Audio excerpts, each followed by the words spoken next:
Cut பண்ணி விட்டுட்டு இங்கே கனெக்ஷன் கொடுக்கக்கூடாதுங்கிறான். 65 வருஷமா அந்த லைன் வழி தான் எங்கள் வீட்டுக்கு மின்சாரம் வந்துட்டு இருக்கு. ரோடு வர்றதுக்கு முன்னால் உள்ள காலத்துலேருந்து அந்த வழி தான் எங்களுக்கு மின்சாரம் வந்துட்டு இருக்கு.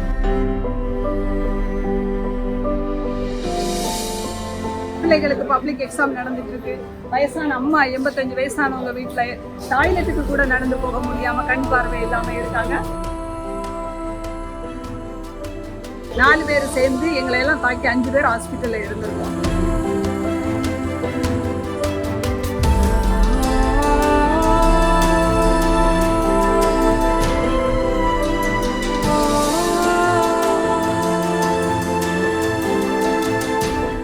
ஈபி லைனை இதோட 3 வாட்டி கட் பண்ணிட்டாங்க.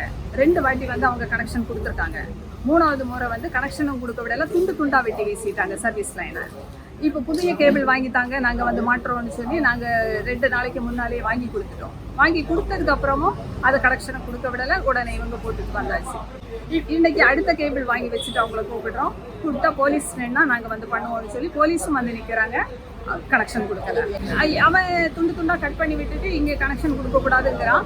65 வருஷமா அந்த லைன் வழி தான் எங்கள் வீட்டுக்கு மின்சாரம் வந்துட்டு இருக்கு. ரோடு வர்றதுக்கு முன்னால் உள்ள காலத்துலேருந்து அந்த வழி தான் எங்களுக்கு மின்சாரம் வந்துட்டு இருக்கு. அதை கட் பண்ணி வீசியிருக்கான். வீசினவனை துறை ரீதியாக எந்த நடவடிக்கையும் எடுக்கலை. வீசியிருக்காங்கிறத அடுத்த போலீஸ் டிபார்ட்மெண்ட்டுக்கு தெரியப்படுத்தவோ அவன் மேலே ஆக்ஷன் எடுக்கும் 3 முறை ஆயிடுச்சு. எதுவுமே பண்ண மாட்டேங்கிறாங்க. பிள்ளைகளுக்கு பப்ளிக் எக்ஸாம் நடந்துட்டு இருக்கு. வயசான அம்மா 85 வயசானவங்க வீட்டில் டாய்லெட்டுக்கு கூட நடந்து போக முடியாமல் கண் பார்வை இல்லாமல் இருக்காங்க. அவங்களுக்கு போகிறதுக்குள்ள எந்த வாய்ப்புகளும் இல்லை. இன்னையோட 4 நாள் ஆயிடுச்சு. அதே ஆப்போசிட் பார்ட்டி 4 பேர் சேர்ந்து எங்களை எல்லாம் தாக்கி 5 பேர் ஹாஸ்பிட்டலில் இருந்திருக்கோம்.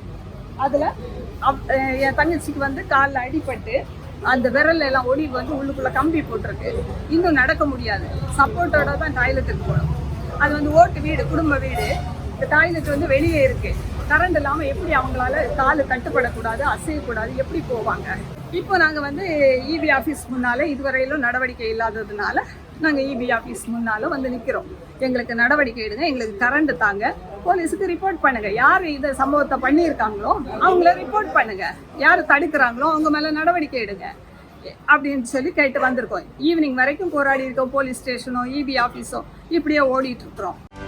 செய்திகளை உடனுக்குடனும் துல்லியமாகவும் தெரிந்து கொள்ள சப்ஸ்கிரைப் பண்ணுங்க.